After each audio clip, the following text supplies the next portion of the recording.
bonjour à tous, ou bonsoir, ça dépend quand vous regardez cette vidéo. Est-ce que ça va? Moi ça va très bien. Nous allons donc enfin parler de ce chapitre de Nanatsu no Taizai alias Seven Deadly Sins. Bon, on n'a pas eu l'occasion d'en parler hier, donc du coup je suis un peu désolé, mais c'est parce que j'avais beaucoup de boulot et j'ai eu le temps malheureusement que de faire les vidéos que j'ai postées hier. Bref, donc dans ce chapitre ici, on a donc l'équivalent du chapitre de la semaine passée, mais cette fois-ci du point de vue des mecs. Hein, celui de la semaine passée, c'était Elaine et Elizabeth qui parlaient un peu de leurs petits copains respectifs, on va dire. Dans ce chapitre-ci, c'est la même chose, sauf que c'est Ban et Meliodas qui parlent cette fois-ci donc de Elizabeth et de Elaine, leurs meufs respectifs, un peu, voilà. Un Ban le pédophile et Meliodas, en fait les deux sont techniquement pédos. Mais en fait c'est marrant comme quoi Meliodas en fait est beaucoup plus vieux que Elizabeth, en ayant l'apparence de quelqu'un qui a l'air beaucoup plus jeune. Et Ban en fait c'est l'inverse, il est plus jeune que Elaine, mais il a l'air, voilà, c'est ça, il a l'air plus jeune que Elaine qui elle-même a l'air plus jeune justement que, qui a l'air plus jeune que Ban, voilà. Tiens, je viens de remarquer ça. Marrant. Bref, donc, excusez-moi, donc pour revenir à ce chapitre, donc les deux commencent à discuter et donc en fait sont en train de faire des louanges si vous voulez par rapport aux deux meufs donc, qui ont combattu dans le chapitre précédent. Évidemment, c'est une discussion qu'on se serait dit, voilà, ça prend une ou deux pages, mais en fait, ce qu'ils n'ont pas compris, enfin, ce qu'ils n'ont surtout pas remarqué du tout, c'est qu'en fait, ils étaient en train d'affronter donc les deux démons Piaf avec, là, hein, les deux Piaf, les deux monstres volants, démons qui servent donc Gloxinia et Dolor. Et donc, du coup, ils remarquent même pas qu'en fait, ils sont en train de leur péter la gueule. Et personnellement, j'ai trouvé ça extrêmement marrant. Hein, les mecs sont en train sont en train de discuter, genre, mais qu'est-ce que tu racontes, blablabla. Et là, genre, il y a Ban qui perd son bras. Et là du coup il y a Meliodas qui fait Eh Ban t'as perdu ton bras. Ouais vas-y change pas de sujet enculé. Donc du coup moi je trouvais ça super marrant, hein, voilà. Ça c'est Nakaba. Nakaba il a quand même un petit... il arrive à rendre des trucs marrants tout en mettant des scènes quand même assez bien dessinées parce que je veux dire les scènes d'attaque et d'assaut et le dynamisme de vite et l'impression de vitesse et de force des démons volants, je trouvais ça assez plutôt bien dessiné pour ce que nous offre d'habitude Nanatsu no Taizai. Du coup on a quand même donc de l'humour, on a un peu d'action et même vers la fin du chapitre on a un peu de fan service. Mais bon on y reviendra. Donc du coup les deux discutent. Et au final de leur petite dispute justement, ils arrivent à vaincre leurs deux adversaires. Bon ça c'était vite fait, expédié, j'imagine que c'était surtout pas pour nous montrer les deux en train de perdre du temps, voilà. D'ailleurs c'est vrai que je l'avais pas dit, mais concernant les deux assassins donc qui ont perdu le combat contre Elizabeth et Elaine, les deux donc sont tombés dans une sorte de trou, on va savoir ce qui leur est arrivé. Est-ce qu'ils sont morts ou pas, aucune idée. Est-ce que ils sont genre gardés sur le côté un peu comme dans One Piece, hein, dans Dressrosa, les jouets et tout, genre là où sont envoyés donc tous ceux qui vont à l'encontre des règles du pays, et bah là ils sont envoyés donc dans une zone dans le noir ou quoi, ils sont fermés jusqu'à la fin du tournoi où là le ram seront dévorés certainement par Gloxinia et Dolor. Allez savoir, bref. Et donc ici les deux Piaf crèvent directement et voilà. Bon alors un petit point intéressant c'est que justement le Ban et Meliodas discutent alors donc vers la fin de se mettre d'accord comme quoi leurs deux nanas sont super cool, elles sont très fortes et blablabla patati patata, ok. Mais là Meliodas nous sort donc une phrase assez intéressante, il nous sort la phrase oui ne sous-estime pas non plus Elizabeth, c'est quand même elle qui a réussi à convertir une armée ou l'armée des démons comme ça avant, par le passé.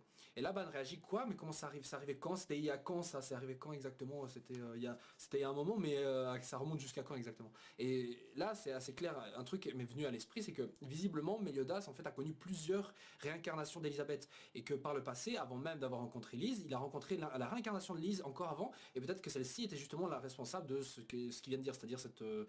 c'est dit converte en anglais, donc je sais pas si c'est convertir ou battre ou je sais pas trop ce qu'il veut dire par là en fait. Hein. Est-ce que leur aurait genre purifié tous les démons, ils ont genre devenu gentils ou alors genre terrassé les démons, hein, un peu comme le pouvoir qu'elle utilisait contre Hendrickson.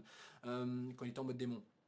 Ça peut être ça, hein. Et au final, ça change rien parce que de toute façon, les deux sont, toutes ces actions-là sont très impressionnantes dans tous les cas. Donc, Meliodas connaîtrait donc les réincarnations, toutes les réincarnations donc de Elizabeth. Enfin bon, de Lise, Elizabeth et encore tous les trucs avant. Bon, les noms qui se rapprochent, je sais pas trop. On a Elizabeth, on a Lise, on pourrait avoir une Élise ou une Lisa ou un truc comme ça par le passé, je sais pas trop. Et jusque quand cela remonte-t-il? Aucune idée, ça peut être carrément remonté à 3000 ans, hein, à l'époque où Meliodas lui était encore voilà, était encore peut-être dans l'armée des démons, était encore un bad guy et en fait il a rencontré la première incarnation d'Elizabeth, hein, qui l'a purifié ou un truc comme ça, qui l'a sauvé du camp des démons.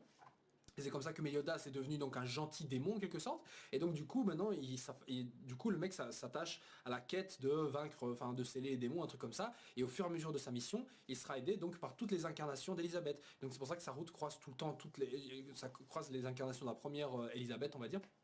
Sa route a croisé Lise, il en est tombé amoureux, il croise maintenant Elisabeth, il commence à tomber en kiff sur elle, et je trouvais ça un peu romantique de se dire que que Meliodas est condamné justement, enfin pas condamné, mais que Meliodas est destiné justement à vivre éternellement et à tomber amoureux encore et encore de toutes les incarnations d'Elisabeth qui vivront jusqu'à la fin des temps. Je trouve ça romantique comme truc, pas vous? Bon.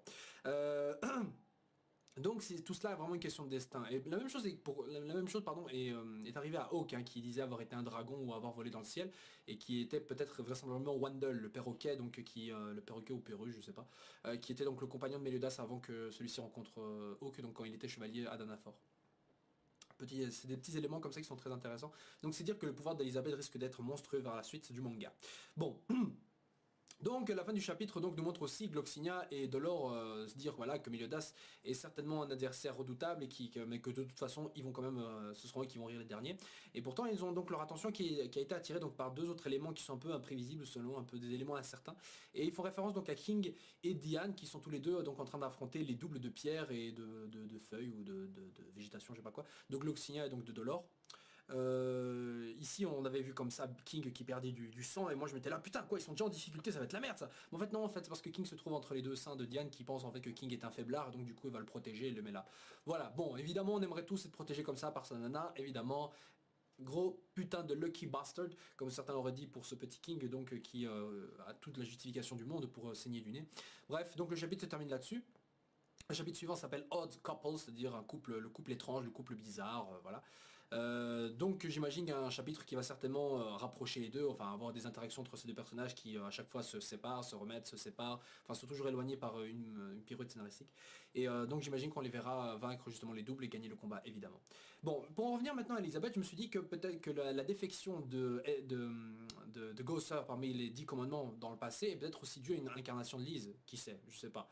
Si elle a converti, soi-disant, je sais pas quelle est la traduction exacte pour ça, des démons, elle l'a donc peut-être fait pour Meliodas, mais elle l'a peut-être fait aussi pour un autre commandement. Bon, Meliodas n'était peut-être pas un commandement à la base, mais qui sait. Allez savoir. Voilà, donc sur ça on se retrouve la semaine prochaine pour le prochain chapitre de Nanatsu no Taizai. Dites-moi ce que vous en avez pensé de ce chapitre. Moi j'ai bien aimé, donc il y avait un peu de tout, hein. Il y avait de la fight, il y avait de l'humour, beaucoup d'humour, et il y avait même un peu de fanservice vers la fin. Bref, du coup, tout est correctement dosé sans forcément aller trop dans l'exagération. Donc je trouve que ce genre de chapitre-là, je pourrais en lire encore. Hein, avec des mini-révélations en plus, genre ce que nous lâche Meliodas. C'est le genre de chapitre classique qui maintient justement Nanatsu no Taizai sur une pente assez calme et assez régulière. Pas genre ouais on fait ceci, bah, en fait non on le fait pas, on va exagérer là, en fait non. Un peu comme le fait Fairy Tail. Ici Nanatsu no Taizai donc trouve un rythme de croisière que je trouve bien mieux comparé au mini-arc qu'on avait d'exploration du labyrinthe qui était assez inégal pour moi par rapport à Diane qui était encore un personnage un peu trop faible au niveau de sa présence et au niveau de son implication dans les événements puisque la meuf a perdu la mémoire. Donc j'espère vraiment qu'à la fin de cet arc-ci par exemple Diane regagne au moins une partie de sa mémoire quoi. Je ne demande pas à ce qu'elle se jette dans les bras de King mais quand même, enfin plutôt que qu'elle foute King dans ses boobs, mais voilà un truc comme ça. Voilà, sur ce vraiment les gens, ciao ciao et passez une agréable semaine. Ziou.